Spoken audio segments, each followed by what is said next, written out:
नेपालीहरूको लागि एकदमै दुःखद खबर पनि रहेको छ। नेपाली नागरिक जो चाहिँ इजरायलको एउटा हमला 2023 अक्टोबर 7 मा एउटा हमला भएको थियो इजरायलमा। त्यो हमलामा उनी पनि अपहरण भएका थिए र आज बिहान इजरायली समयअनुसार 7:30 बजे 20 जनालाई रिहा पनि गर्यो।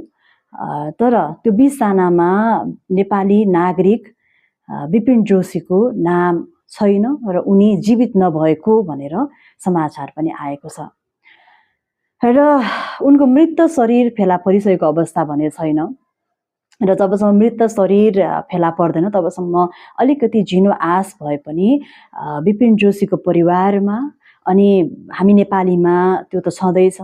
साथै इजरायलको लागि नेपाली राजदूत धनप्रसाद पण्डितले जानकारी पनि दिइसकेका छन् उनी जीवित नभएको र इजरायलको अधिकारीहरूसँग विपिन जोशीको परिवारको पनि कुराकानी भइसकेको र विपिन जोशी जीवित नरहेको भनेर यो समाचार पनि विपिन जोशीको परिवारलाई दिइसकेको भनेर पनि कुरा त आइरहेको छ।